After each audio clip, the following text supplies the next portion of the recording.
Well, a very happy Wednesday evening to you. This is a ham radio class.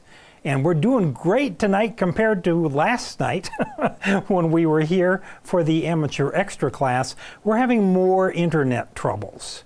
And so I just want to forewarn you that it's possible on Zoom. You may see my resolution go fuzzy for a little while and then come back.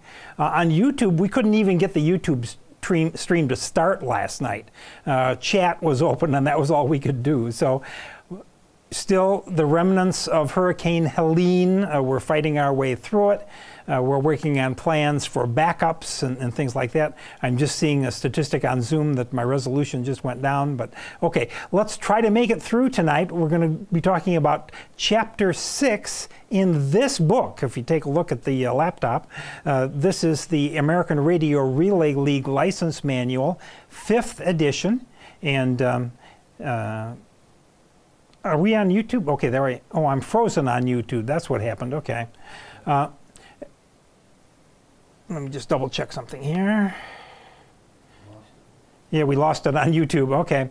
Well, we'll do a class tonight as best we can. We'll also have the recording that we'll put up on YouTube tomorrow. Anyway, the 5th edition American Radio Relay League License Manual. We're going to talk about Chapter 6 tonight. So here's some housekeeping items for folks in the class. Tonight is the 23rd of October. We're going to be doing Chapter 6 tonight. Because of the 2-week delay from Hurricane Helene, we'll be doing Chapter 7 next week, Chapter 8 the following, and we're going to conclude on the 20th of November, God willing. Oh, I'm looking at 73% packet loss now on Zoom. I apologize for that. Anyway, November 20th. That's going to be our last night. Oh, and it just dropped into the black. It's crazy. It's Charter Spectrum. It's their internet. Give credit where credit's due. All right.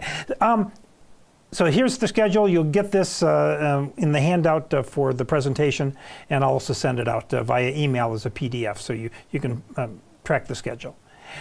Anyone who's got a ham radio transceiver or receiver and wants to listen in on the HF bands, this coming weekend is the CQ Worldwide Single Sideband DX contest. It's the biggest one of the year. It's always huge. You'll hear DX stations and bands will be active, you know, from top to bottom. And I'll be participating from my home station here as Whiskey for Echo Echo Yankee. So I'll be on the bands doing my best to make contacts around the world. So it's a great, lot of fun, and something that as you go on in your ham career, contesting is something you might want to consider. And then finally, Stone Mountain Ham Fest in Georgia, Lawrenceville, Georgia, is coming up November 2nd and the 3rd, and I'm going to go, and along with Bruce, who's going to join me, and Dave Ivey is going to be along with us as well, or there anyway. So if you'd like to see us, we're going to be there Saturday only. It's Saturday and Sunday. We're only going to be there Saturday, November the 2nd. But if you want to come on out and look for us and say hey, I'd be happy to shake your hand and say hello and chat about what things are going on. All right. With no further ado, let's get going. Chapter 6, Communicating with Other Hams. And isn't this what it's all about? That's why you get your ham radio license, so that you can communicate, whether it be for pleasure, for a hobby, or for public service, or whatever. Communication is the thing. And we're going to start out with just some basic concepts and some definitions. Simplex versus duplex communications. Simplex communications means that you're using one frequency and each station is taking turns transmitting. So while one is transmitting, the other is receiving, and then you say over and vice versa. So that's simplex communications. It can be on VHF and UHF. It can be on the high frequency bands. It can be using voice, it can be using Morse code, but simplex communications using one frequency. Duplex communications uses two frequencies. One station transmits on frequency A and then listens on frequency B. And the other transmits on B and listens on A. This is how repeaters, radio repeaters work.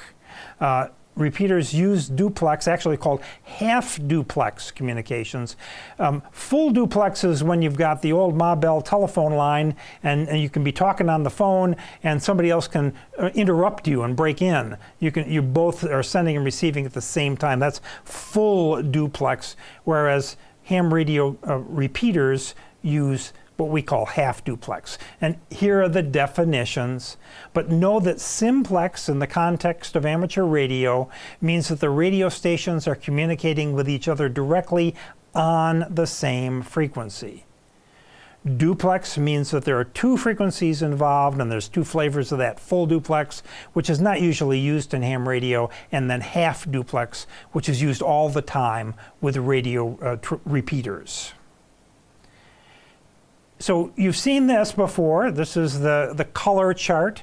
It's the amateur radio frequency allocations as set forth by the FCC. And we have them here. Just take a look. If you've got one there with you, it's also in your book as well. The question is on what bands, on VHF and above, so 6 meters and above, on what of those bands can you transmit phone? Can you operate single sideband? And so you determine this by looking at the legend. Let me turn on my laser pointer here. Whoops, gotta find my, there it is. So this legend right over here, if you see on the right, it starts with red and then green and then kind of a cross-hatched. But green means phone and image. And single sideband is a phone modulation. And so if you look on, yes, 6 meters, okay, there's 6 meters, all right, yes, check, there's phone there, all right, there's 2 meters, yes, there's green, that check. If you look, all of the bands, all of the VHF and UHF bands have some place on them where you can transmit single sideband. Why is that important? It's a test question, so just keep that in mind. If you'd like one of these color charts, we have given out hundreds of these. We send them out to folks who are watching on YouTube or are watching on Zoom, live or recorded. We don't care. If you would, just send me an email to w4eey@arrl.net and say, Gary, I would like one of those color charts. And I will put it in the mail to you the following day. And I just got 200 more of them in from the ARRL, so we'd be happy to send you out one of these, because every ham needs to have one of these in their ham shacks, because it tells you what the frequency limits are of your license and the modes of operation. And then there's a way, we'll look at some other things that go a little further in depth as to what frequencies are used for what activities. That's coming up. Here. Band plans. This is the zoom in. So on page 6-2, there's table 6.1. In the book, there's a band plan for 2 meters. And band plans go further than the color chart. They're subdivisions suggesting where certain modes can and should be found. And that's kind of important because if you want to get involved in long-distance single-sideband voice on VHF and UHF, well, you'd kind of like to know where people are listening for those sorts of signals. So this is a portion of that band plan that's in the book. And if you look at the URL down at the bottom, at the ARRL, there are detailed band plans for all of the bands. But let's say you wanted to operate a 2-meter single sideband. Where would you call? Where would you listen? Well, the national calling frequency is here, 144.2 for single sideband. And then general single sideband operation is from 144.2 to 144.275. Orbiting satellites carrying amateur radio. Oscar. That's where satellites live. FM repeaters are higher in frequency. So all of this is laid out in the band plan for the amateur radio band. Now, band plans are not law. The frequency limits are law. They're set by the FCC. But band plans are voluntary agreements gentleman's agreement, so to speak, between hams that this is the best way that we can utilize these bands, where we can find the signals that we're looking for. The FCC considers it good amateur practice. It doesn't guarantee that no interference will ever occur, but that's the nice thing about hams. We have that big knob on our radio. We can change our frequency at will and move on if there's interference or something going on. All right, let's answer some questions. First section. So go ahead and keep our 3-second rule in mind. Try to wait 3 seconds before you answer. But if you're in the Zoom classroom, go ahead and unmute and tell us what you think. So, where may single sideband phone be used in amateur bands above 50 megahertz?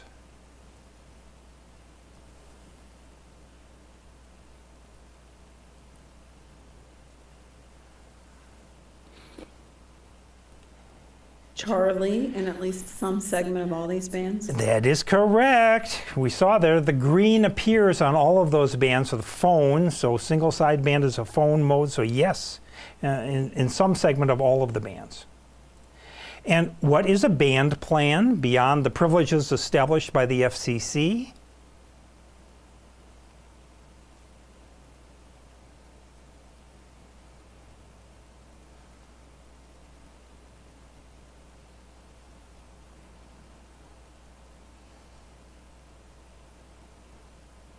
I believe it's alpha.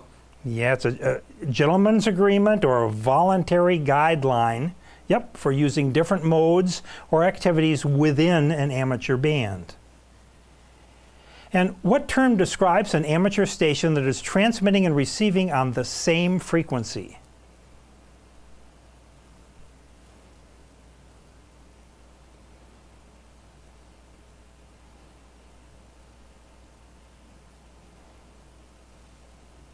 Charlie, simplex. Simplex is correct, absolutely. All right, section 6.2, making contacts. So we showed you the calling frequency for single sideband phone. FM phone has its own suggested frequency. For the 2-meter band, it's 146.52 megahertz. That's for the 2-meter band, 146.52. For the 70 centimeter band, it's 446 megahertz. So those are the suggested calling frequencies for using FM. And FM, probably your very first ham radio is going to be one of these little handy talkies. And this is the TID Radio H3, the one I'm recommending right now. And this is an FM radio.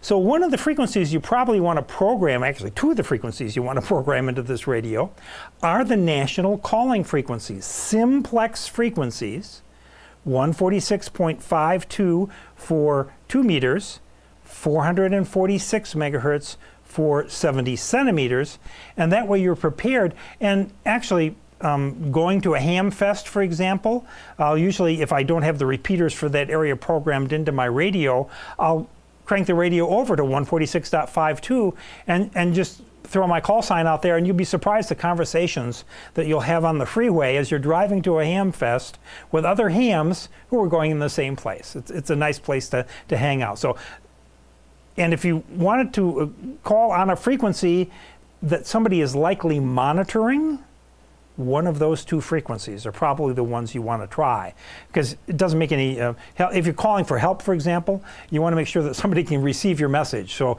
those are the frequencies to keep in mind.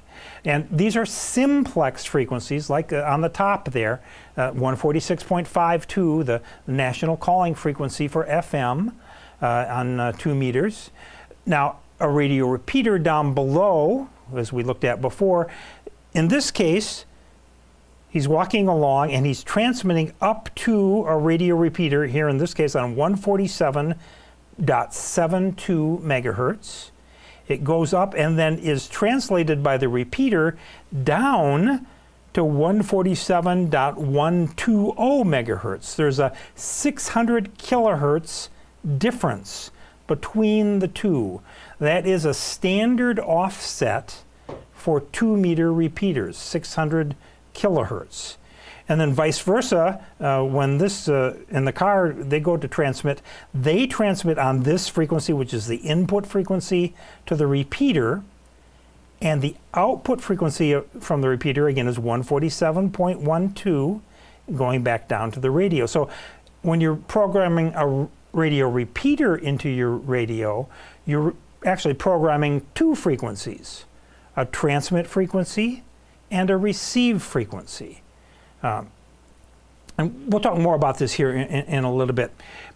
Repeaters are probably your first activity, and please find a local ham club, because members there at the local ham club can help you to get on the air for the very first time, and can help you also with programming your radio. I just programmed a radio for a student at our last Greer Amateur Radio Club meeting. So if you're going to check into a repeater, the rules are this, and these are my rules, these aren't anybody else's. Listen first. Listen to see if there's an existing conversation going on. Then if you want to check into the radio repeater to see if anybody's out there, all you need to do is put out your call sign. In my case, Whiskey 4 Echo Echo Yankee. And if I knew a station was going to be on the air, I could call that station specifically with their call sign. So if I thought my friend Bob was on frequency, ND7J, ND7J, here is Whiskey 4 Echo Echo Yankee. So Bruce, come back to me just for a second. We're going to try something. This has worked sometimes, sometimes not. We'll see. So I've fired up the TID Radio H3. I have it now programmed here to an Anderson UHF repeater on 443.8 megahertz. The offset, the standard offset for a UHF repeater is 5 megahertz. So I'm going to transmit it into the repeater and see if anyone is there. Whiskey 4 Echo Echo Yankee testing. There's the repeater coming back, giving me its call sign in Morse code. Is anyone around that could demonstrate amateur radio? Here is Whiskey 4 Echo Echo Yankee.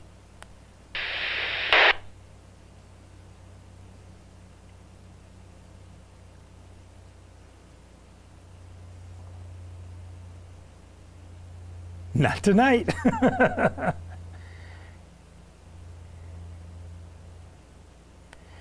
Just wonder if anyone could come back just briefly to demonstrate amateur radio, please. Here is Whiskey 4 Echo Echo Yankee.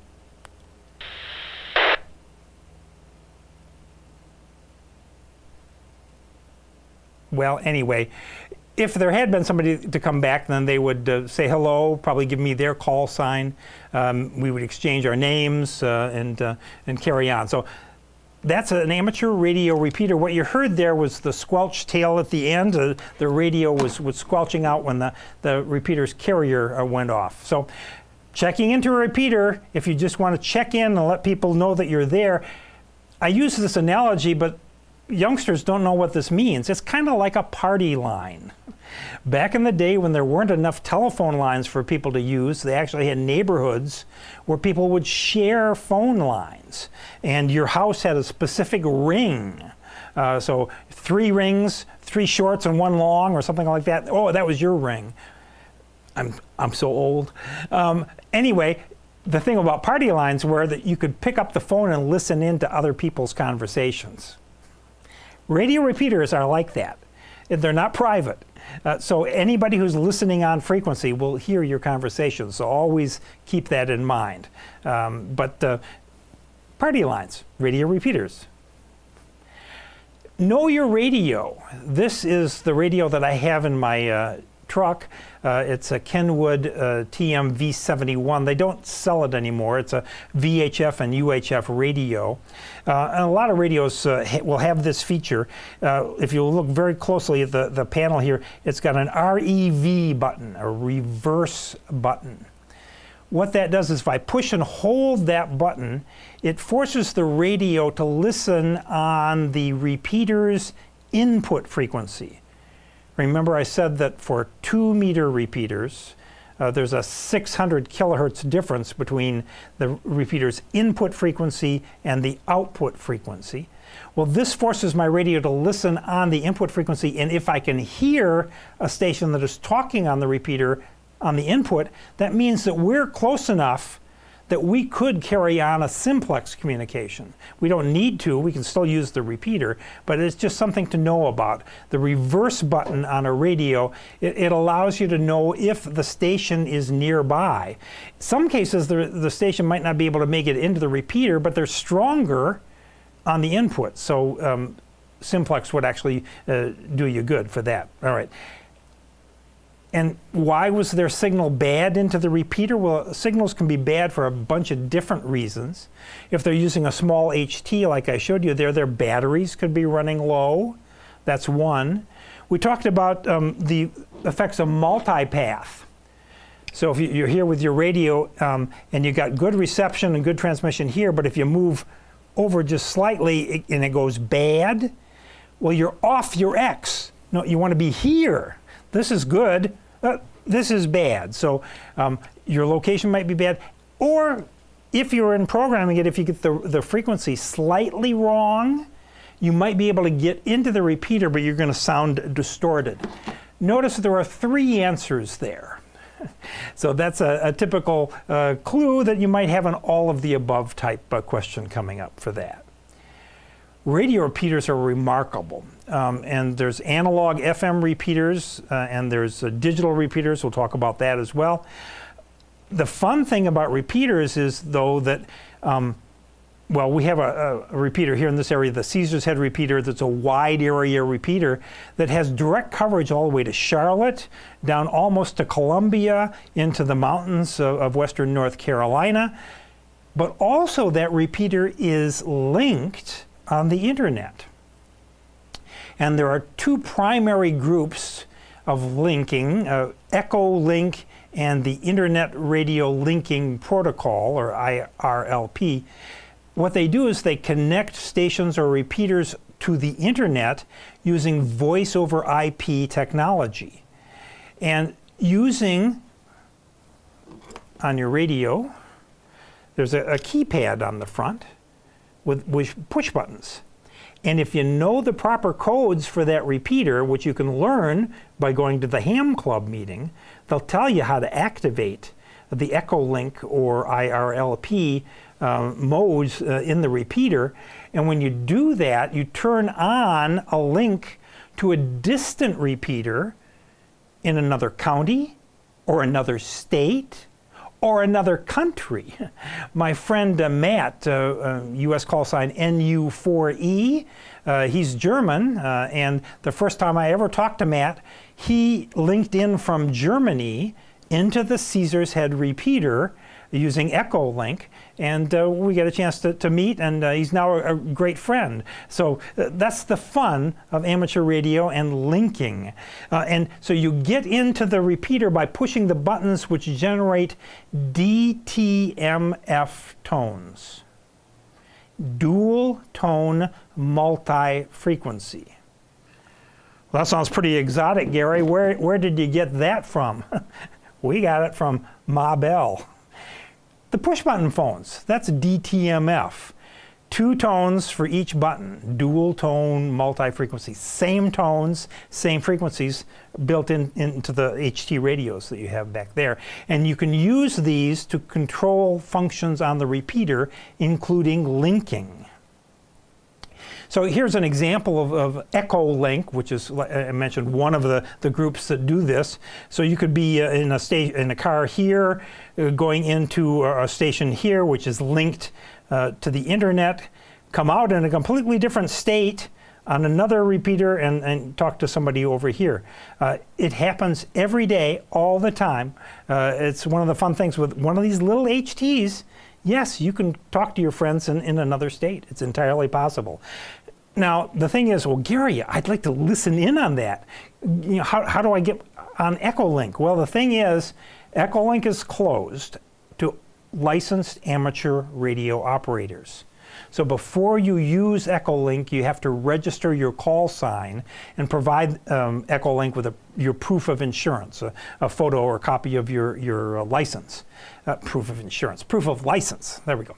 And then they'll give you access to Echolink. So that's the validation procedure for Echolink. So I can't give you, the way to get into it to use it to listen. IRLP is another similar system, and here in South Carolina, the SC Heart system is a part of the IRLP system, works very, very similarly. Well, how do I find repeaters and know, what system they're connected to? Well, there's lots of different ways. The old-fashioned way is to go to a Hamfest or on Amazon and to buy a book. ARRL has their repeater directories, and it's got information on radio repeaters in all states, in all cities, and all counties on the various frequency bands. And in here it also tells you about linking and other features of the various radio repeaters. Or you can subscribe to an online service. There's something called RF Finder. Or if you're in an area and you know the coordination database for the repeaters, here in South Carolina, it's the Southeastern Repeater Association, SARA, then you can use their database to find VoIP repeaters. There's also another app, we'll talk about it in a little bit, but Repeater Book is a free app for iOS and for Android, which is really good to give you very similar information. So that's VHF and UHF repeaters kind of in a nutshell. Remember, we move along real fast in this class. Well, let's talk about the high frequency bands, the 3 to 30 megahertz region, the 160 meter through the 10 meter bands. And amateur radio is based on the traditions of telegraphy. Landline telegraphy came first, with Samuel Morse and the Morse code, and then the radio telegraphy came after. And in amateur radio, we use a lot of the same things that were developed for wire telegraphy and wireless telegraphy. Again, remember my rule: listen on frequency. If you're going to be calling for somebody, if you're going to make your first high frequency contact, well, first take a look and make sure that you're within the frequency ranges the color chart says you're legally you can operate on. Then look at the band plan and see, okay, here's a slow CW area, okay. You can listen on frequency. Do you hear another station? And if you want to talk to just anybody, the convention is the letters CQ. Da da da da da da da in Morse code. Or if you're using voice, you just say CQ. And that is you're calling on frequency for anyone else to come back to you. But before you do that, you always ask, you transmit and say, if you're on voice, is the frequency in use? Is the frequency in use, please? Whiskey 4, Echo, Echo, Yankee. Because maybe there was a conversation going on there and you can't hear the other half of that conversation. So, but the other party might be able to hear you and tell you, no, the frequency is in use. So then you can use the big knob and tune away to a different frequency. If you're doing Morse code, you use a Q code. We'll talk more about those in a second. QRL question mark. Da da da da da da da da da da da da da. That's QRL question mark in Morse code. You're asking, is the frequency in use? And always make sure you're within your assigned band using the color chart, et cetera, et cetera. But CQ, it's also the name of an amateur radio magazine, which I think now has unfortunately gone bankrupt. But CQ magazine, calling all amateurs. Now, if you're going to call CQ on Morse using Morse code or CW, what you do is send CQ 3 times, then the letters DE, which is French for from, and then your call sign, in this case KE8NW, KE8NW, and you would send the letter K. All right, I can already hear you thinking, but Gary, We don't need to know Morse code. Morse code is no longer a requirement. Why are you talking about this? Because there are test questions still. You don't need to know the Morse code, but you do need to know something about it. So that's why we're doing this. The response would be to send the station's call sign back to them, KE8NW, KE8NW, from W8EEY, W8EEY, K. K in Morse code, da, da, da, means over.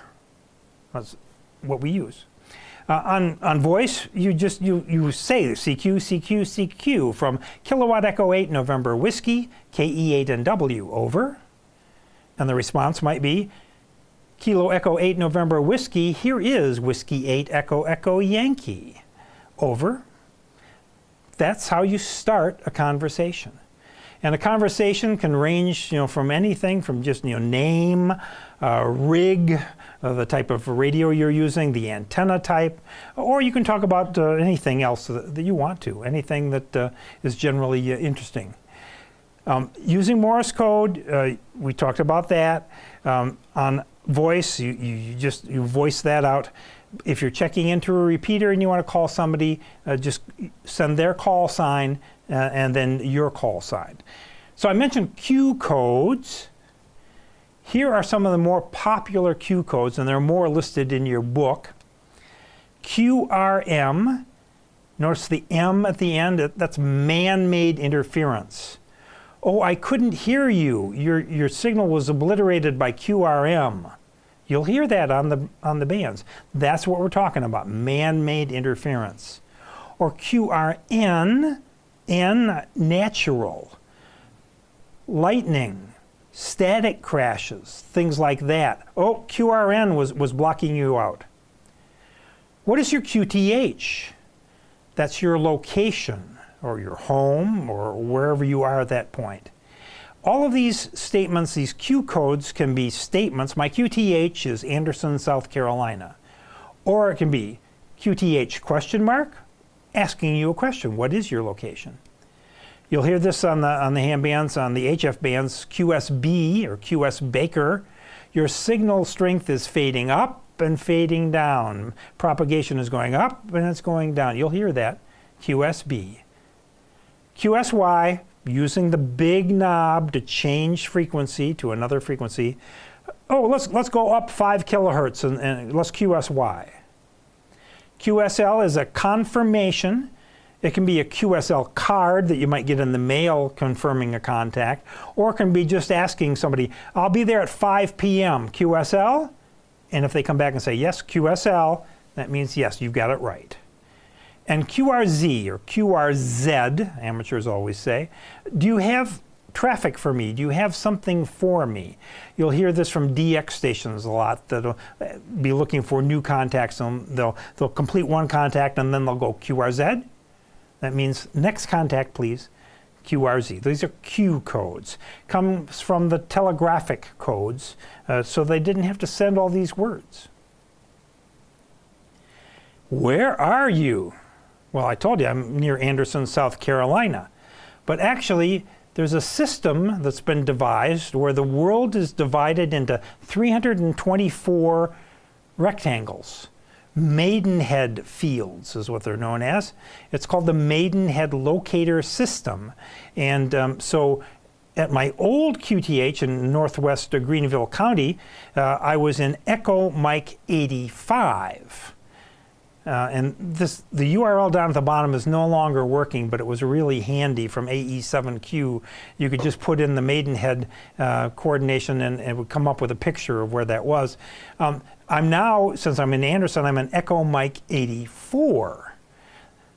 You'll hear this, especially in VHF and UHF contests, as part of an exchange where people want to know where you are, where did they make the contact from, using this Maidenhead locator system. All right, let's move on to a different topic, which I'm almost embarrassed to talk about. But we talked about QRM, remember? Man-made interference. Well, there is something called DQRM, deliberate man-made interference. All right, so in the amateur radio community, we have all sorts of folks. Generally, most of them are the most wonderful, likable, intelligent, interesting people you'll ever meet.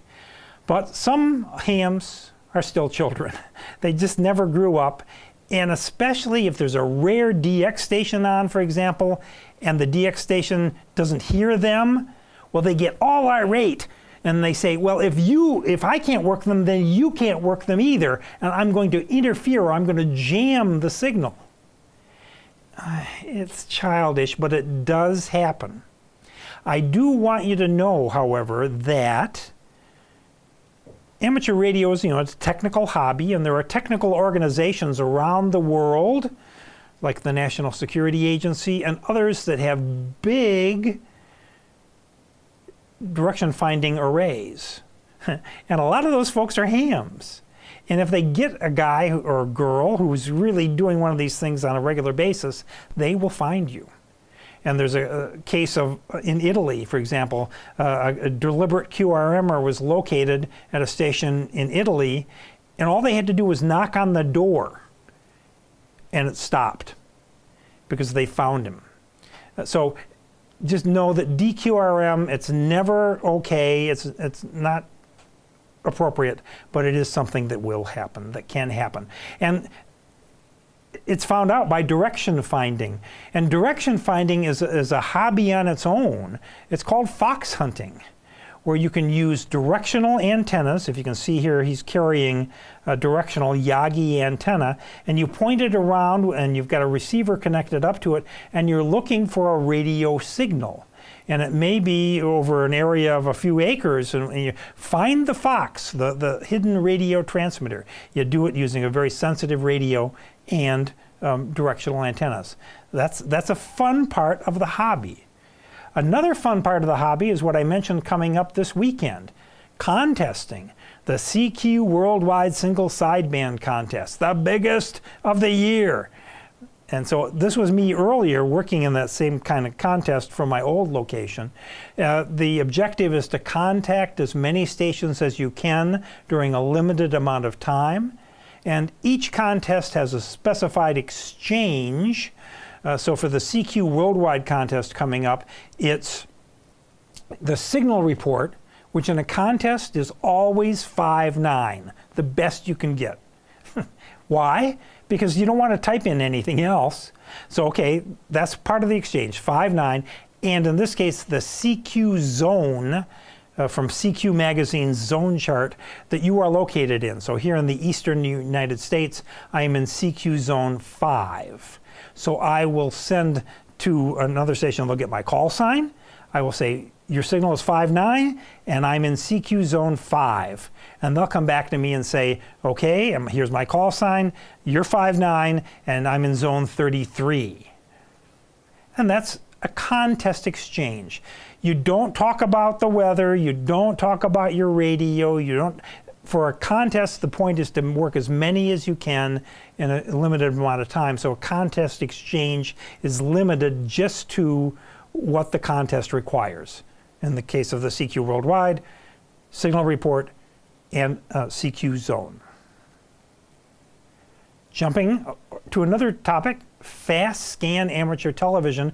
We talked about this when we talked about bandwidths. Remember, the NTSC signal is 6 megahertz wide. It's a really wide signal. Well, it's the old standard that is used still now by amateur radio operators on UHF and above, the old NTSC, National Television Systems Committee standard. NTSC, never twice the same color, we always said. All right, let's answer some questions. So what is the national calling frequency for FM simplex operations in the 2-meter band?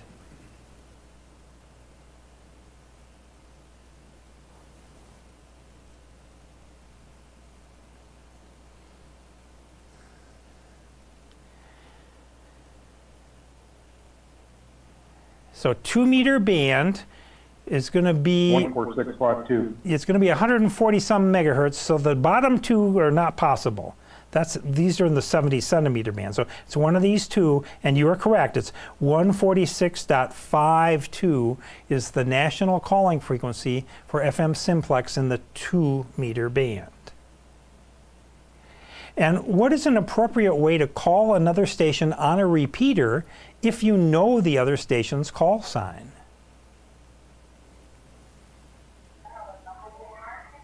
Charlie? Not Charlie. CQ means you're calling anybody, but you know the other station. Right. Bravo. Bravo, yes, you say that station's call sign and then identify with your call sign. And I'll just make a point right now that on radio repeaters, you rarely hear anybody call CQ. It's not good form. Remember, I said it's like a party line. All you do is you just throw out your call sign, and if somebody wants to come back to you, they will. So I've heard it done, but it's not normal practice. All right. So how should you respond to a station on the HF bands calling CQ?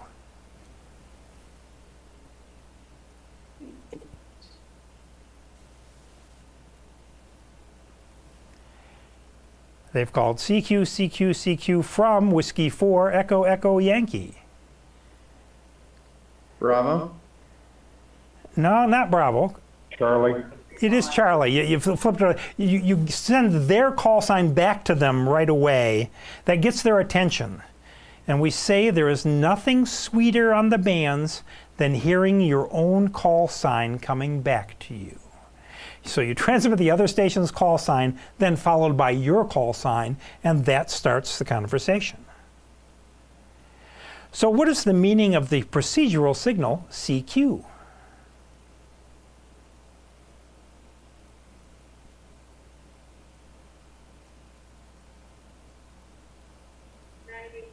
Delta. It is Delta, calling any station. CQ, CQ, CQ. Which of the following indicates that a station is listening on a repeater and looking for a contact?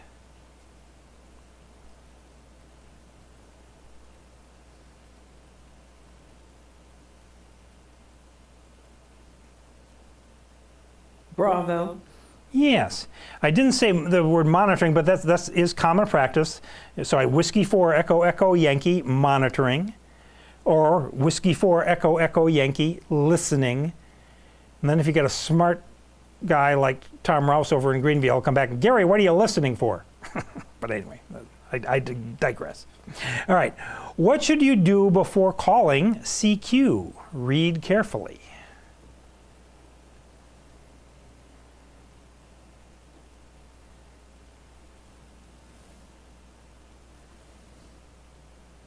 Delta.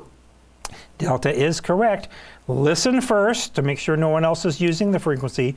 Ask if the frequency is in use or send QRL. Make sure you are authorized to use that frequency, all of those choices.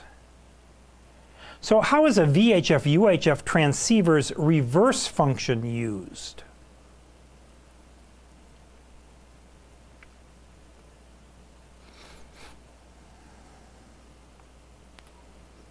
Charlie? Yes, you push the button and then you can listen on the repeater's input frequency to see if you can hear the station that is talking into the repeater to see if they're nearby. So why are simplex channels designated in the VHF UHF band plans?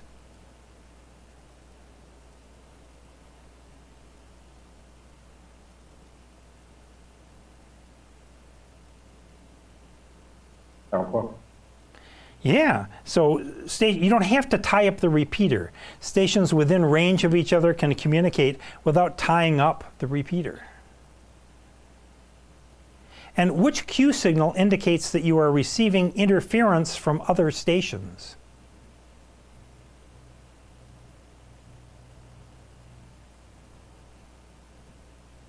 Man-made. Man-made, so? Alpha. Alpha, QRM, QR man-made, yes. And which Q signal indicates you are changing frequency?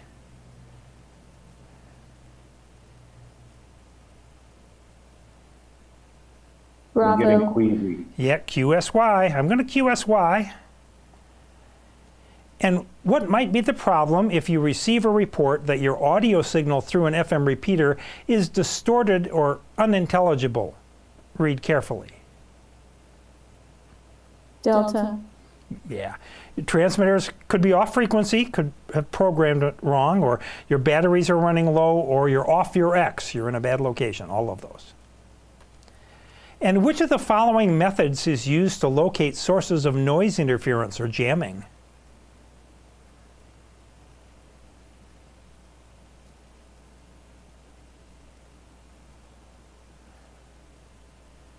Charlie. Charlie, yes. Whether it be with directional Yagi antennas at the ham stations or at big woolen Weber arrays, also known as elephant cages, that the NSA has. All right, which of these items would be useful for a hidden transmitter hunt?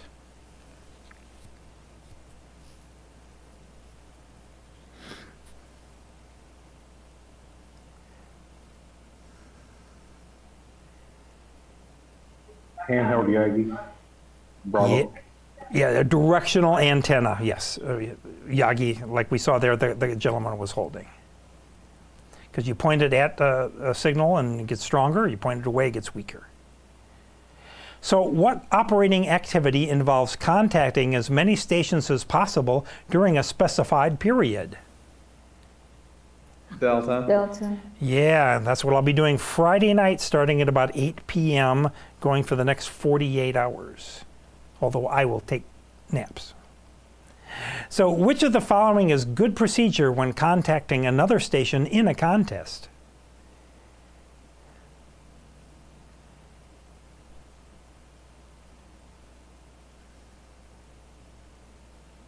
Charlie. Yes. Remember, you want to send only the minimum information needed for proper identification and the contest exchange. You don't want to slow things down by just sending partial call signs, or you don't want to contact the station twice. That's called a dupe. So yeah, C is correct. So what is a grid locator? Echo Mike 84.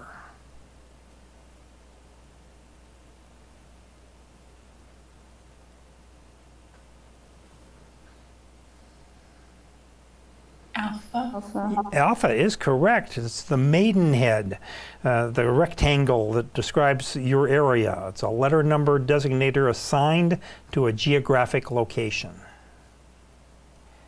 And what type of transmission is indicated by the term NTSC?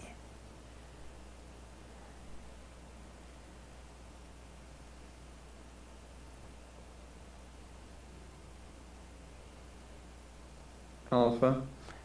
Not alpha. Charlie. Charlie. Charlie, it's TV. It's the old analog TV that we used to watch before we got HD TV. All right, using repeaters.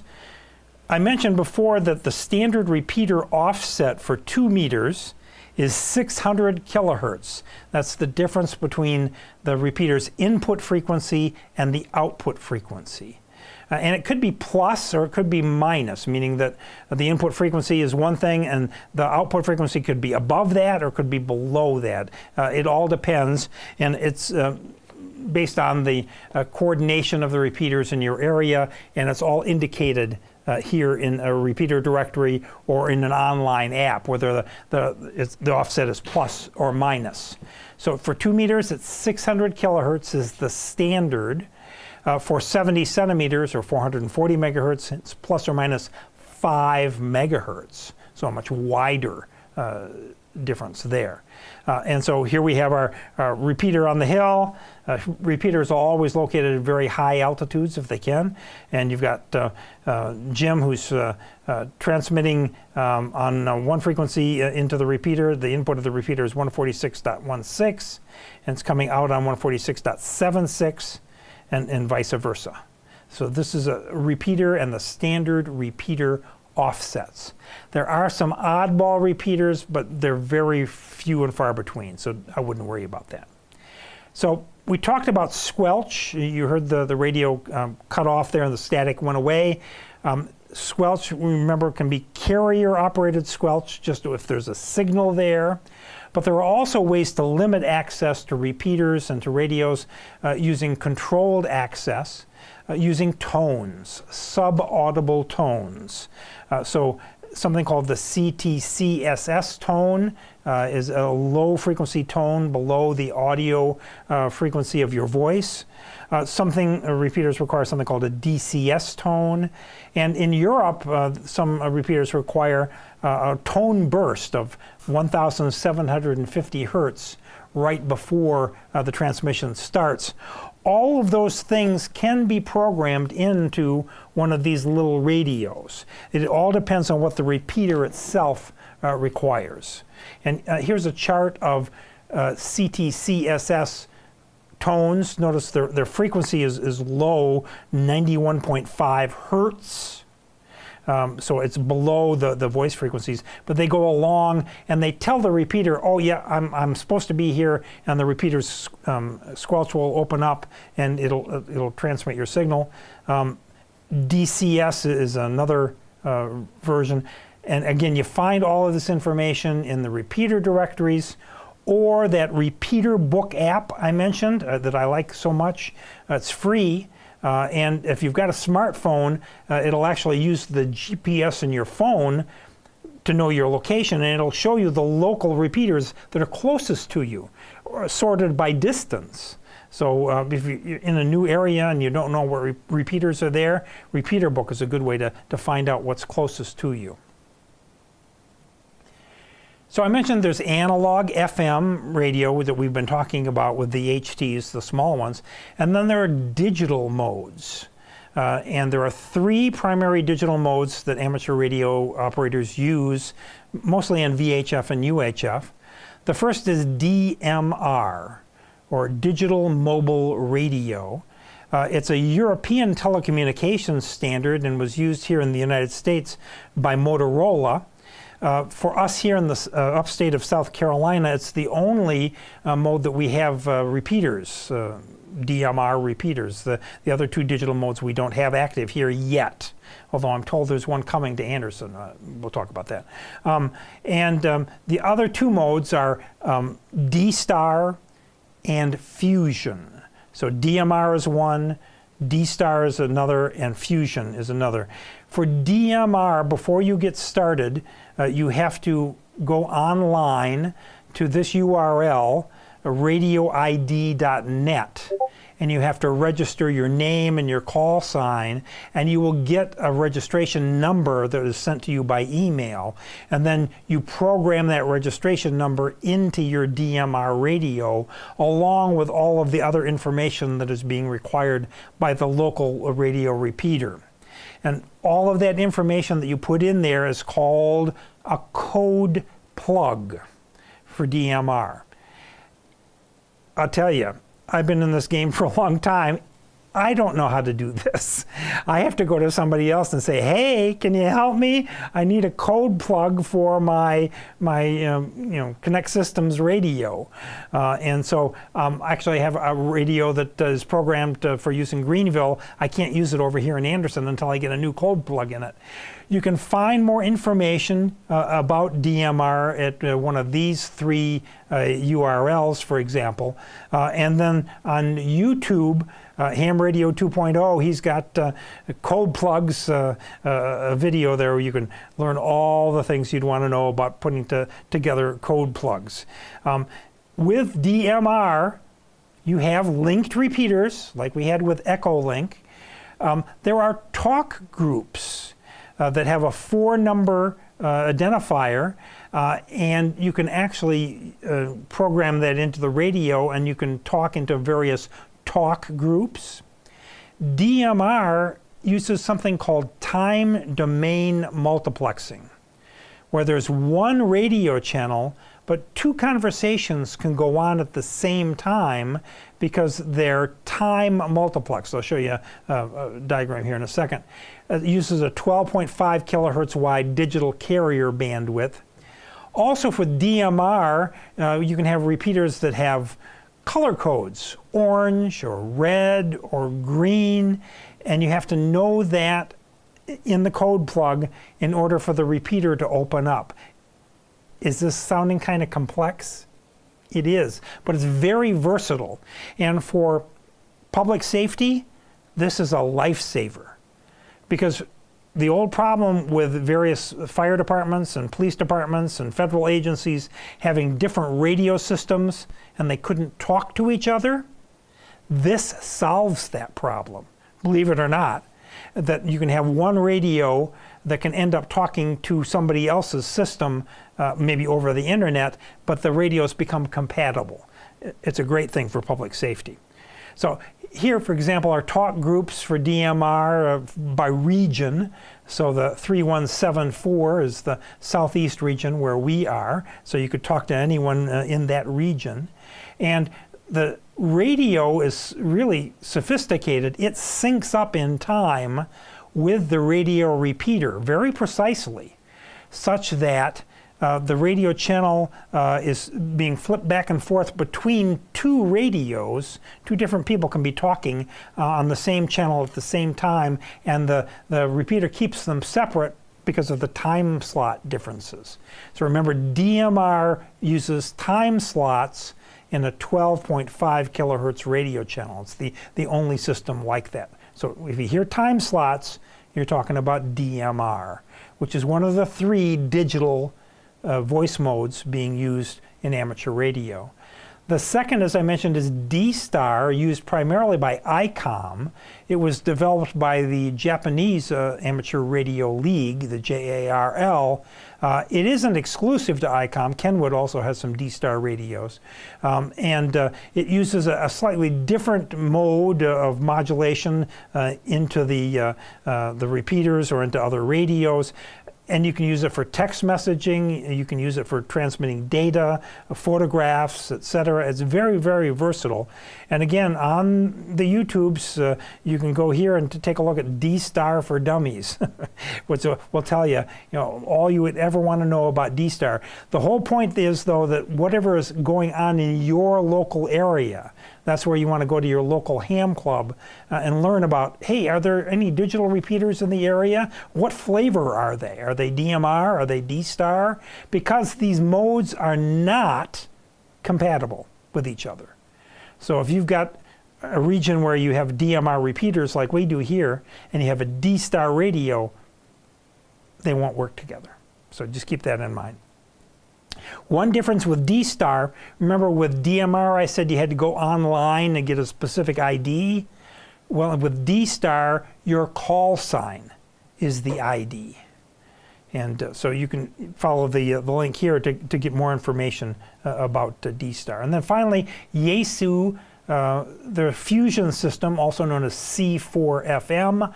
It's a very complex system as well, and we don't have that active here in this area, so I don't know anything about it, so I'd be ignorant.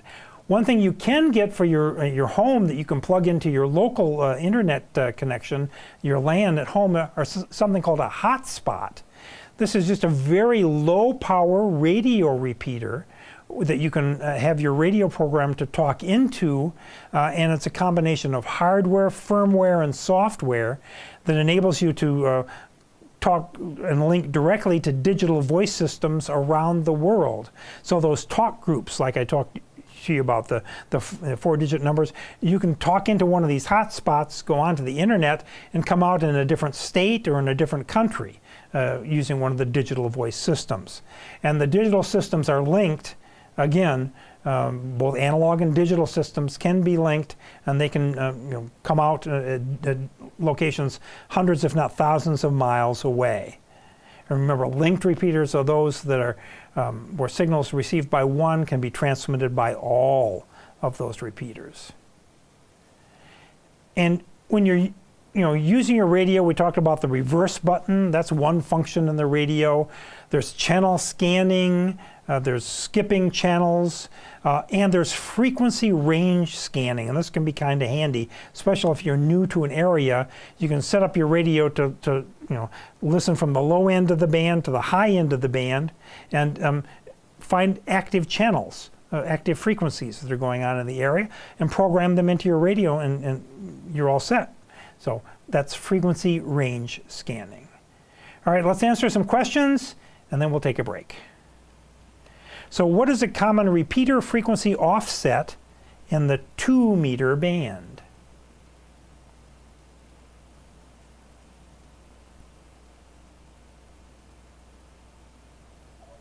Bravo. Yeah, the offset is the difference between a repeater's input and output frequencies, and for 2 meters, the standard is 600 kilohertz. And what is a common repeater frequency offset in the 70 centimeter or UHF band? Alpha. Yes, plus or minus 5 megahertz. Whoops, I went too fast. What is meant by repeater offset?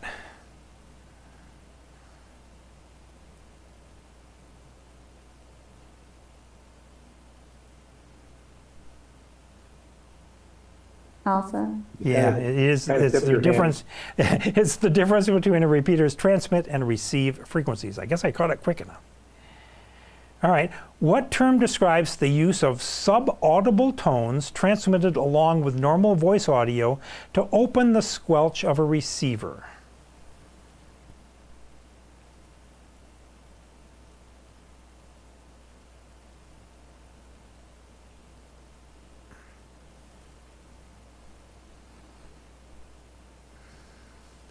It's also known as tone squelch, or PL tones, or CTCSS.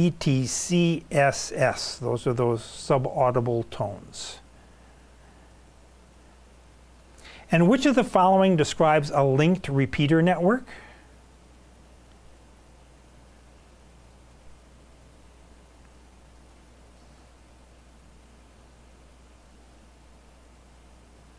Alpha. Alpha. Yes, it's a network of repeaters in which signals received by one repeater are transmitted by all the repeaters in the network. That's one way that they can be linked. And which of the following could be the reason you are unable to access a repeater whose output you can hear?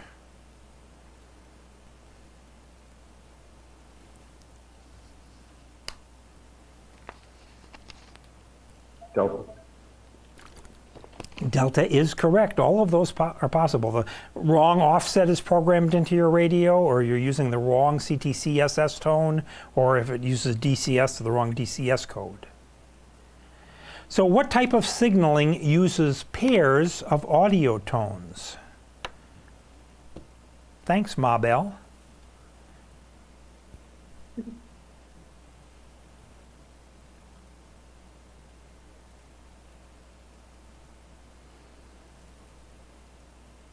Alpha.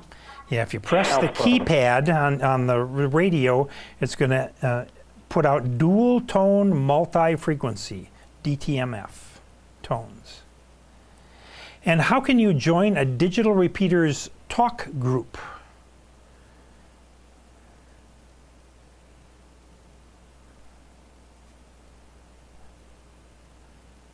Remember the 4 digits?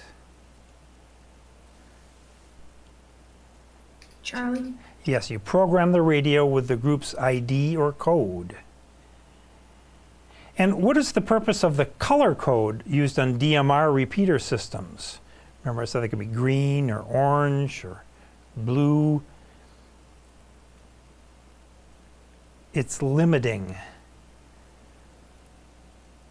Alpha. Yeah, you must match that color code in your code plug or you won't get access to the repeater. And what function is performed with a transceiver and a digital mode hotspot?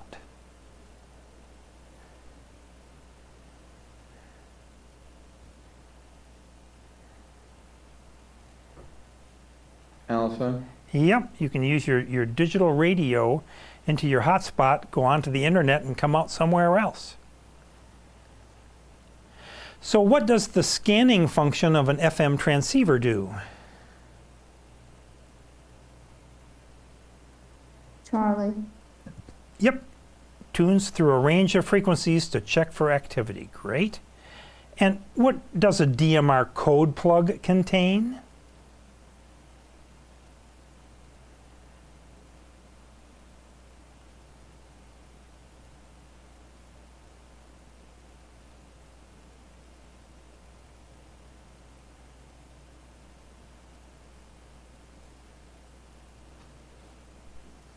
Bravo. Yeah, it's a lot of information that you need to access your local repeater and maybe talk groups from that repeater. That's part of the code plug information. And how is a specific group of stations selected on a digital voice transceiver?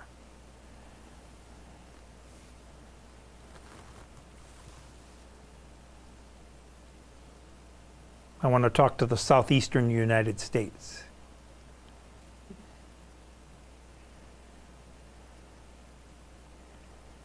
Charlie.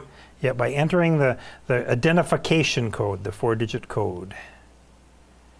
And which of the following must be programmed into a D-Star digital transceiver before transmitting? When you turn it on, that's the very first thing they'll ask you for.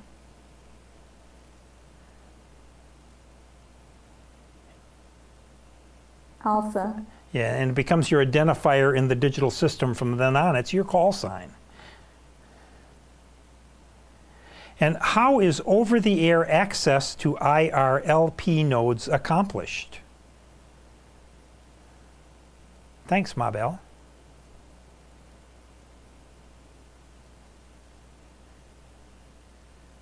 Bravo.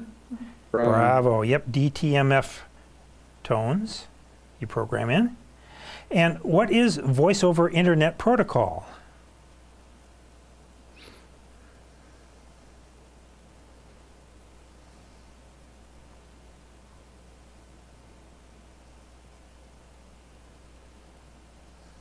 Delta. Yes, it's a method of delivering voice communications over the internet using digital techniques. And what is the Internet Radio Linking Project?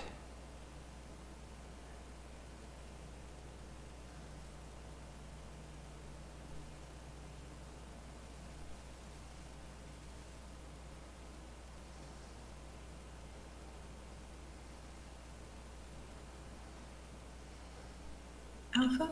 Yeah, it uses VoIP, that's the key.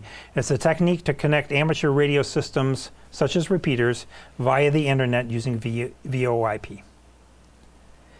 And which of the following protocols enables an amateur station to transmit through a repeater without using a radio to initiate the transmission? I forgot to tell you, there's an app for that.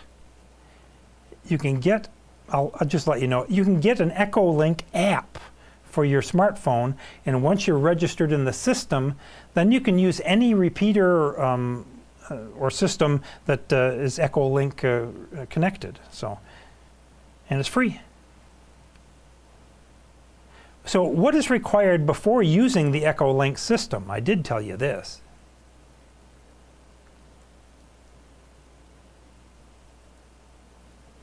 Charlie. Yep, you have to register your call sign and provide a proof of license. So what is a talk group on a DMR system?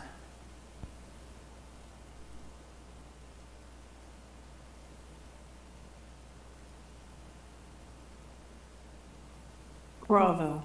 Yeah, it's a way for groups of users to share a channel at different times without hearing other users on that channel.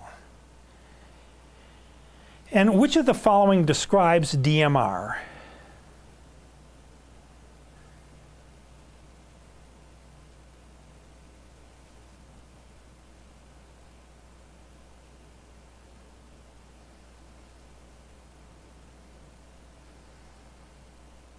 Alpha. Perfect. It's a technique for time multiplexing two digital voice signals on a single 12.5 kilohertz repeater channel. Bravo. You have done well. And guess what? Let's take 5 minutes and we will get up, move around, get something to drink, and come on back and we'll finish off 2 more sections that are much shorter, and then we'll get you out of here. 5 minutes.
are back.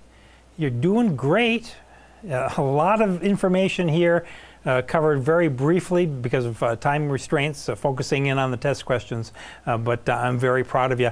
Let's see if we can get out of here a little early tonight. Moving on to section 6.4, talking about nets. And here we're not talking about hair nets, we're talking about radio nets. So a net can be on the high frequency bands, or it can be on VHF and UHF. But a net is a grouping of hams that come together to check in and maybe exchange information, or just to let people know statuses of various things. Some nets are very formal, such as, for example, the Hurricane Watch Net that was active during both Hurricane Helene and Hurricane Milton, that met on the 20-meter and 40-meter bands to primarily get health and welfare traffic about any problems or outages, and also to collect weather information from weather stations. So that would be kind of a formal net. And then others are informal, with just hams that kind of show up and talk to each other and share information. Usually, but I won't say always, but there's a network control station, someone who is in charge, the boss on frequency, and he or she is the one who will coordinate how things are going to proceed. The thing is to do not transmit until the network control station says that you should transmit. So listen, listen, listen. So if you run across a net, like for example here in the upstate of South Carolina on the Caesar's Head repeater on 2 meters, there's a net at 9 p.m. every night. Just listen to the net and try to figure out what they're talking about. A net is a great place if you're in an emergency situation to check in and provide information. And when you do that, you can break into a net at any time by just saying priority or emergency followed by your call sign. Emergency, emergency, Whiskey 4, Echo, Echo, Yankee. At that point in time, the net will probably stop. They will take your traffic and find out what they can do to help you. The most important thing you can ever send if you're in one of these situations is your location. Some people forget to do that, but no one can send you help if they don't know where you are. So always keep that in mind. So nets go back to other traditions as well. Anybody recognize this? Are you old enough to? I never sent or received one of these, but this is a telegram. What used to be sent commercially via Western Union and some others. It was a way for people to get information from point A to point B in a really short period of time, certainly shorter than a letter would have taken to traverse distances, using wire telegraphy and later radio teletype. It used to be a thing. Traveling to the World's Fair, well, you can use the tour rate and send a telegram for only 35 cents. Okay, so radiograms from the American Radio Relay League. It's actually how the organization got started, by relaying radio messages, and it didn't cost 35 cents, it was free. So that was a big thing. So if you could find an amateur radio operator, he could send a message using, and it still exists today, the National Traffic System.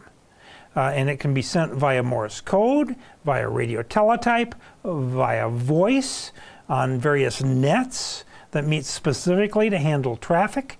And it's an interesting system.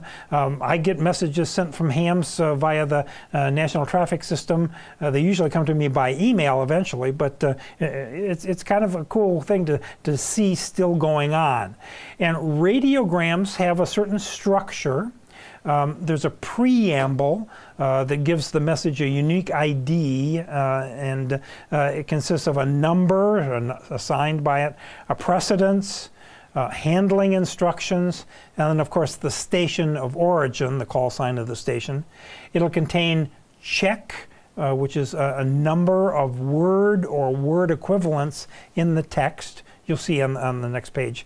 Place of origin, time and date, and the address, the complete name and street number and wherever the radiogram is supposed to be going. So here's the number one rule for message handling. Messages are transmitted exactly as received. So if there's a misspelling, leave it. If it doesn't make sense to you, leave it. Don't change it. Transmit it exactly as received. And so here's a current American Radio Relay League radiogram blank. You can still buy these from the ARRL that you can have somebody fill out to send a radiogram via the system. And notice the checkbox up there. That's because down here there are 12 words in this message. The check is 12. And if you're going to be transmitting a message like this, arrive 7 p.m. December 24th, if you're going to do it on a voice net, it's always recommended to spell out proper names or unusual words using the phonetic alphabet, the standard phonetic alphabet. And so here it is, and it's always handy to have a chart of this if you're new to it, so you can you'll hear it all the time on the airwaves. Oh, questions already? So which of the following are typical duties of a net control station?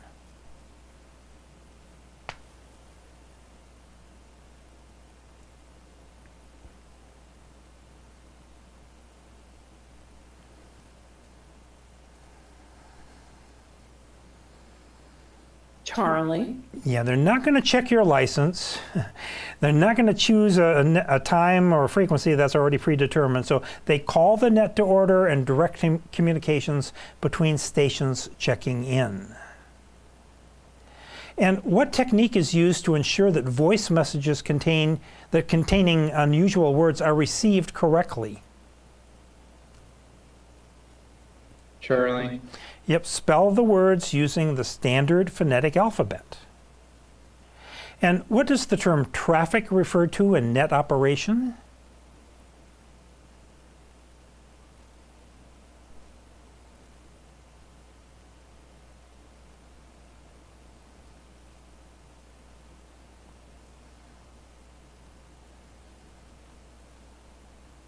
I said it was the National Traffic Net. And what do? They send and receive messages. So traffic is another word for messages that are exchanged by net stations. And which of the following is standard practice when you participate in a net?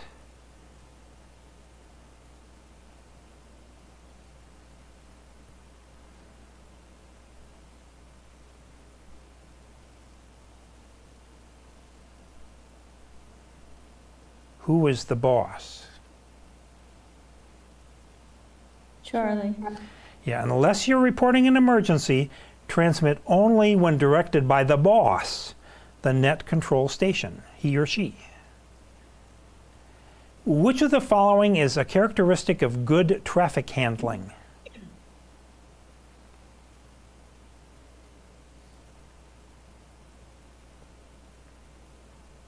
Alpha. Yeah, passing messages exactly as received. May not make sense to you, but that's what you do. So what information is contained in the preamble of a formal traffic message?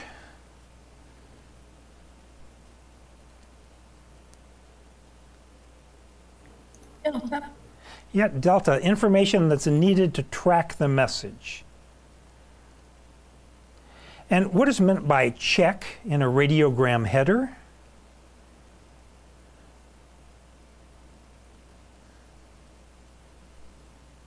Alpha. Yep, the number of word or word equivalents in the text portion. Very good. All right, communications for public service. We communicate with other hams for various reasons, and public service is a great one. I want to talk briefly about 3 organizations that are active in amateur radio: RACES, ARES, and Skywarn.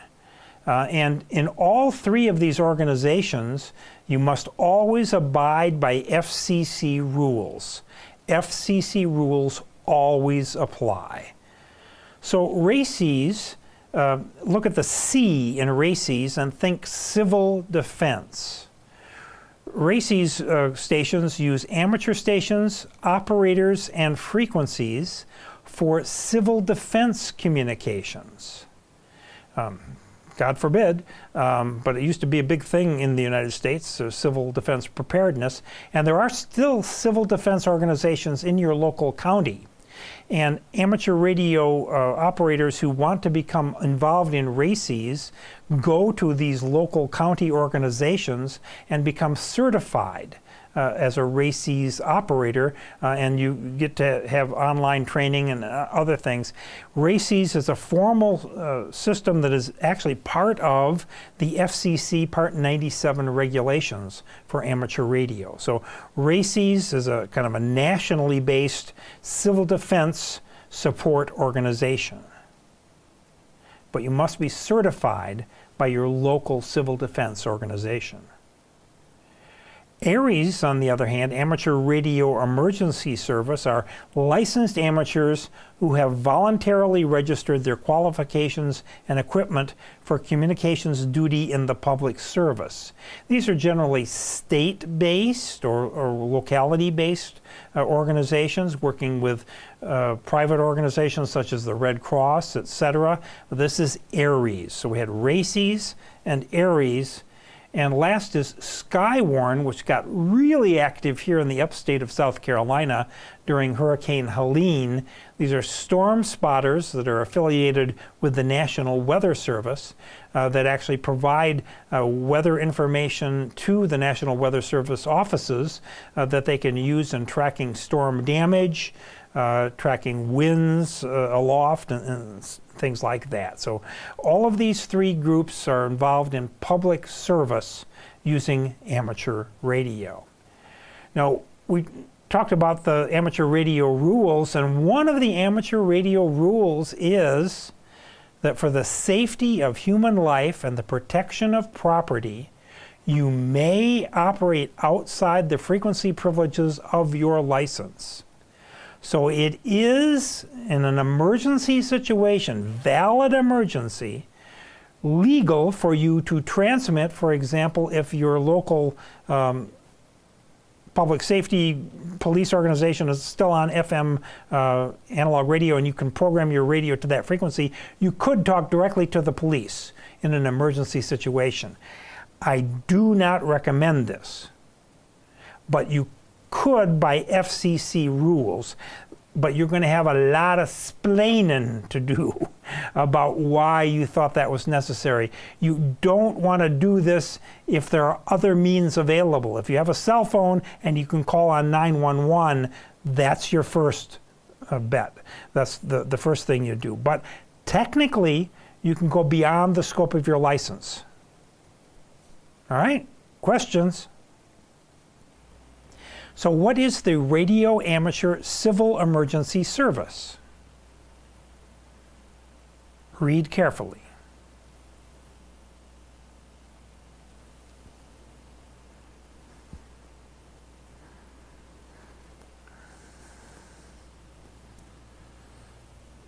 Delta. Yeah, it's a radio service using amateur frequencies, yes. Using amateur stations, yes. Using amateur operators, yes. Certified by a civil defense organization. So yes, all of those.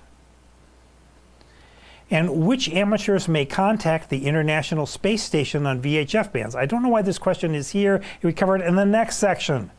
I'll tell you the answer now. Any amateur holding a technician class license or higher may talk to the International Space Station. You'll see a slide coming up. Oops. So when do FCC rules not apply to the operation of an amateur station?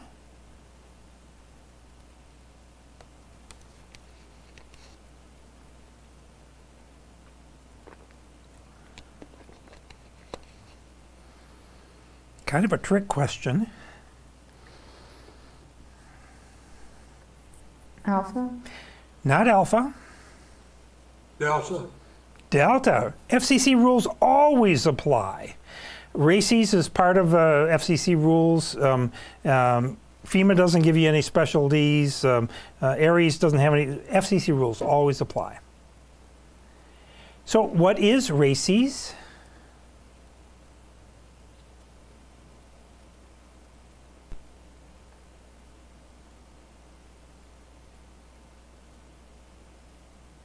Delta. Yes, it's an FCC Part 97 amateur radio service for civil defense communications during national emergencies. And what is the Amateur Radio Emergency Service?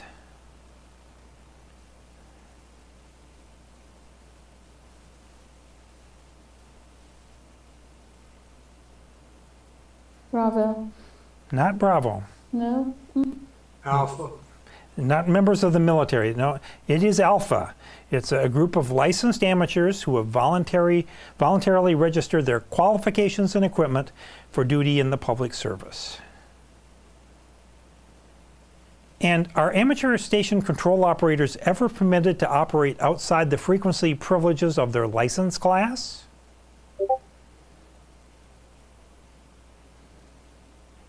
Delta. Delta. Yes. Oh, yes, but only in situations involving the immediate safety of human life or protection of property. But you will have some splaining to do. But you can do it. All right, last section, satellites. So the definition of a satellite from the FCC says anything located 50 kilometers above the Earth, any radio station, is an amateur space station. And amateur satellites may be controlled by any amateur whose license allows transmission on the uplink frequency. So technician and above. You can use the minimum power necessary. That's always a rule. The purpose of amateur satellites is to contact other amateurs on the ground at distant locations. Amateur satellites generally transmit something called beacons, and beacons are signals from the satellite that may contain telemetry regarding the health and status of the satellite, and also can help identify what satellite you might be hearing.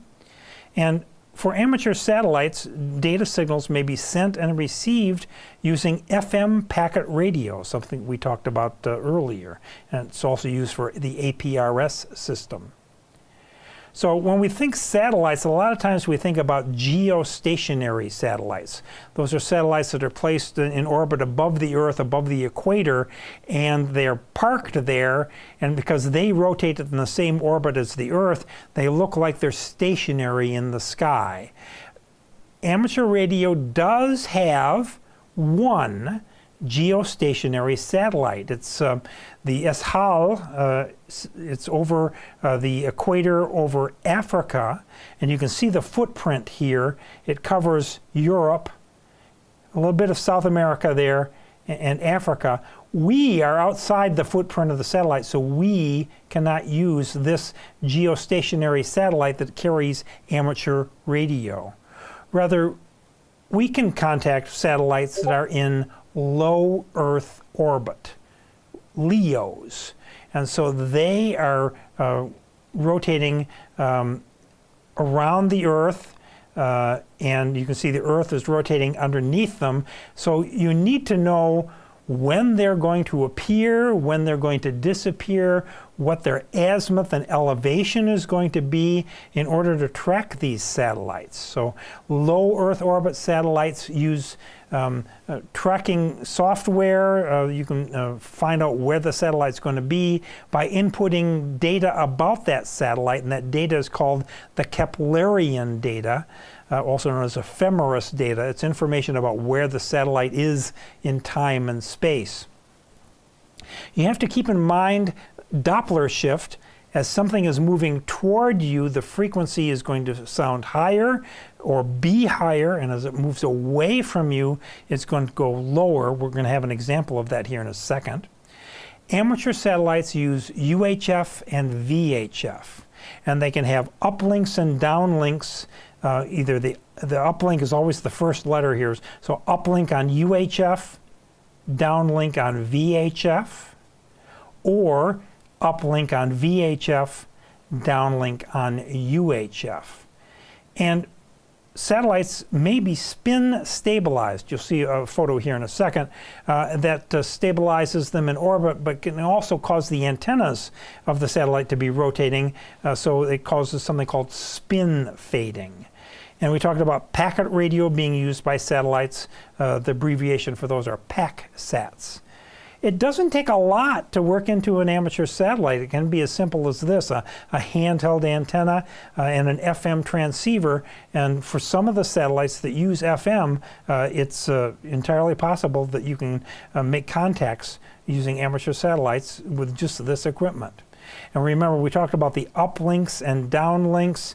The VU has a VHF uplink and a UHF downlink. UV, remember the uplink is always the first letter, UHF up and VHF down. And I mentioned spin stabilization. Well, here's a satellite using spin stabilization, kind of a gyroscopic effect to keep it stable, but then its antennas are rotating. So circularly polarized antennas, such as this helical antenna, can be used to minimize the effects of the spinning. And as I mentioned earlier, you want to transmit using the minimum power necessary, and you can find this out by using a software-defined radio to listen to the downlink band, either VHF or UHF, and see where other signals are, and try to make sure that your signal level on the downlink matches other stations. If you do that, then you're fine. But if you send up too much power to the satellite, you take power away from others, and you become a satellite power hog. So don't do that, because remember, you're transmitting your call sign, and so they'll know who you are, and they'll contact you and say, hey, stop doing that. So don't be a satellite power hog by sending up too strong a signal to the satellite. So I mentioned the Doppler shift, and so this is audio from the laptop there, Bruce. Let's listen to some Doppler shift here, and let me grab my headset so that I can hear it as well. Whoops, well. You hear that? Let's do it again. Let me turn off my laser pointer. Whoops. Come on. See how as it was coming toward you, it was higher in pitch, and going away from you, it was lower. We're going to hear a satellite version of this coming up here in just a little bit. So that's Doppler effect, named after a German scientist, Christian Doppler, who theorized that this would be the case. And in audio, you hear it with the trains coming toward you or going away, things like that. Well, it was postulated that satellites, whenever somebody would put a satellite up, would have this same phenomena. And the carrier frequency would increase as the satellite approaches you, and the carrier frequency would decrease as the satellite withdraws. Well, back when I was 4 years old, this happened. Sputnik was launched by the Soviet Union on October 4th, 1957. I do remember it. I remember my parents going out on the front lawn and looking up at the sky. And Sputnik was the first satellite, and amateur radio in the United States played a role in monitoring the satellite and proving that Doppler shift existed. It was the St. Joseph High Radio Club out of Ohio who organized themselves, and they started listening to Sputnik 4 hours before the United States Navy did with their systems. They recorded hours of reception, and they proved the concept of Doppler shift in satellites. So here is a recording of Sputnik as provided by the St. Joseph Radio Club back in 1957, and it's about a minute and a half long, and at about 48 seconds in, you will hear the tone of Sputnik go down in pitch. That was not a moving of the receiver, that was actually the Doppler shift. Let's take a listen.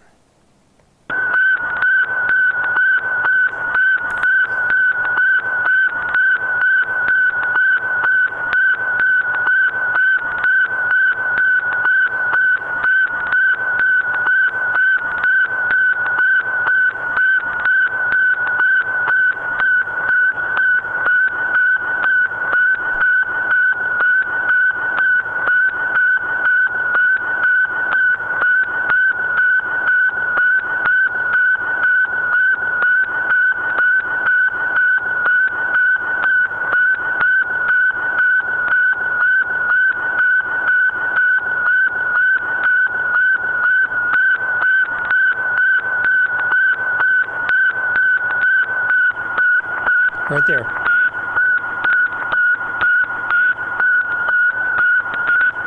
That was the point at which it was overhead and then started receding away. And that was all Sputnik was doing. It was just beeping. The visionary of the time, the leader of the radio club, was a man named Mike Spitnak, so this was the URL down at the bottom there of the St. Joseph Ham Radio Club. When we first put this presentation together, he was 100 years old and still going strong. Unfortunately, when I went to check and make sure the link was still active, I discovered that, well, he passed away at 101. But it's a fascinating website. Go take a look. You'll hear audio recordings and other stories about the club and what they did and how they were ahead of the U.S. government in monitoring Sputnik back in 1957. I mentioned before ephemeris data. That's data about where a satellite is, where it's going to rise, where it's going to be overhead, when it's going to descend. All of that data is put into satellite tracking software.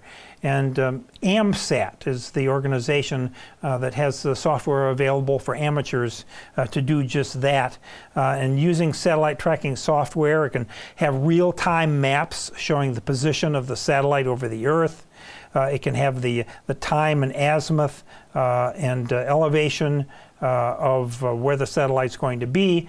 And it can also have the apparent frequency of satellite transmission, including the Doppler shift effects, because you do have to account for that. And as I mentioned, the Keplerian elements, they're named after Johannes Kepler. Uses the data inputs for the tracking program. And here's that slide about the International Space Station. Yes, it may be contacted by technician class operators. All right, here's some questions. What is the FCC Part 97 definition of a space station?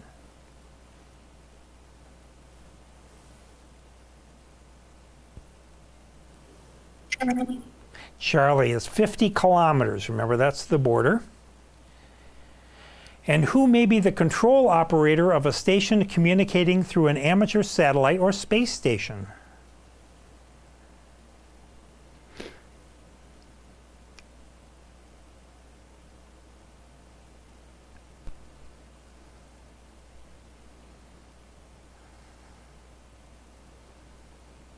Delta. Yes, any amateur allowed to transmit on the satellite uplink frequency. Actually, the point of this is that novice ham radio operators can't. There are still people who have novice licenses. They can't. You can't get a novice license, but you can renew a novice license. They can't do this, but technician above can. So, what telemetry information is typically transmitted by satellite beacons?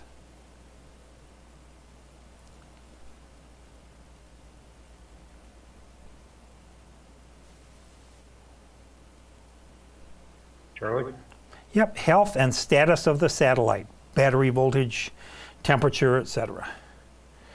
So what is the impact of using excessive effective radiated power on a satellite uplink?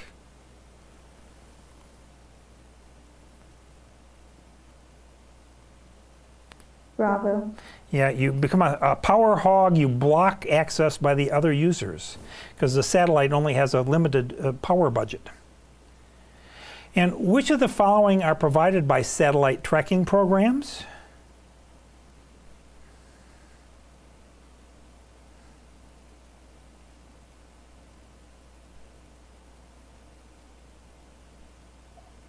Yep. Yes, all of those. Maps, the time and azimuth and elevation of where the satellite is, and the apparent frequencies. All right, what mode of transmission is commonly used by amateur radio satellites? Read carefully.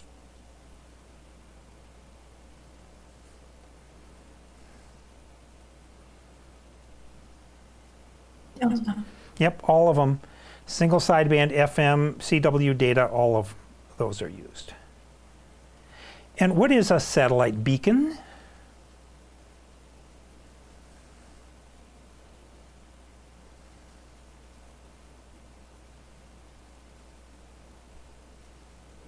Alpha. Alpha is true. No, alpha is not true. What did delta is the right answer. I'm getting tired. Transmission from a satellite that contains status information. I was thinking of something else. I apologize. Which of the following are inputs to a satellite tracking program? Think of that German physicist.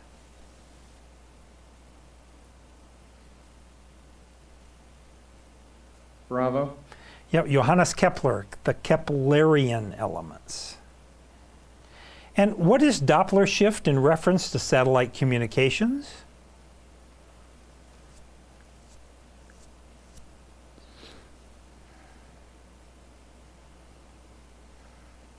Charlie. Yes, and it's observed change in signal frequency caused by the relative motion between the satellite and the Earth. And what is meant by the statement that a satellite is operating in UV mode?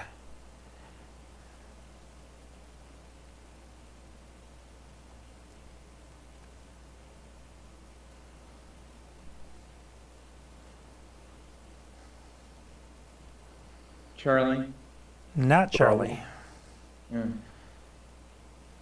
So UV, U standing for UHF, V standing for VHF, and the 70 centimeter band is a UHF band, 440 megahertz, and the 2 meter band is a VHF band, so UV would be answer Bravo. The satellite uplink is in the 70 centimeter band and the downlink is in the 2 meter band, UV mode. It's another way of saying that.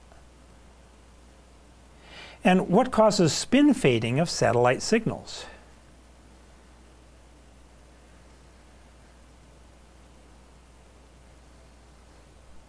Bravo. Yes, Bravo is correct. You saw the satellite rotating. And what is a LEO satellite?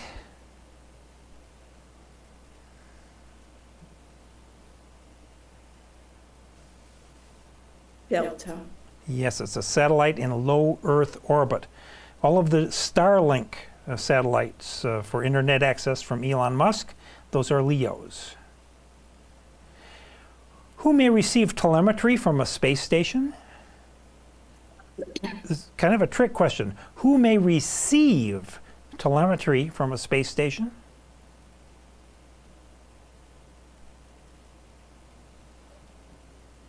Alpha. Yep, anyone can receive it. Which of the following is a way to determine whether your satellite uplink power is neither too high or too low or too high?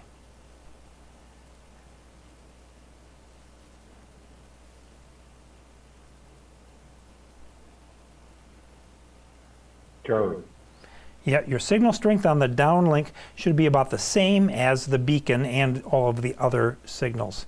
And that, ladies and gentlemen, is the end of Chapter 6. You made it.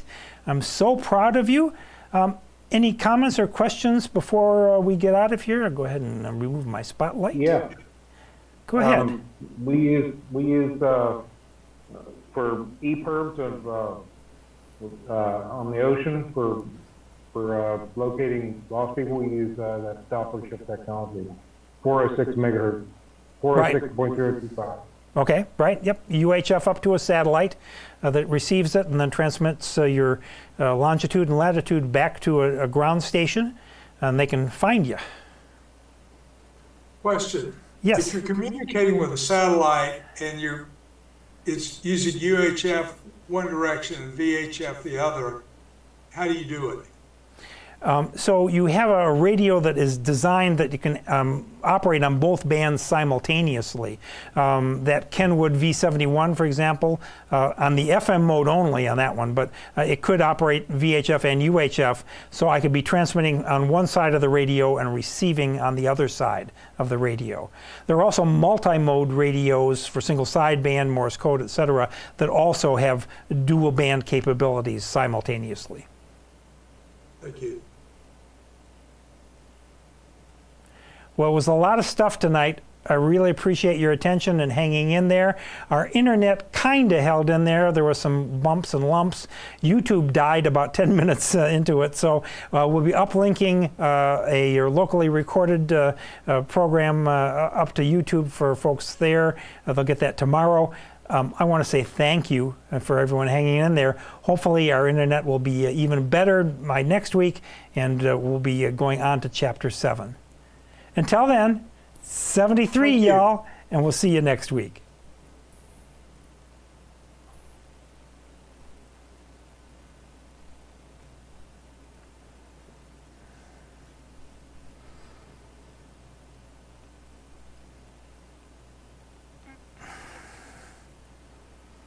Okie dokie.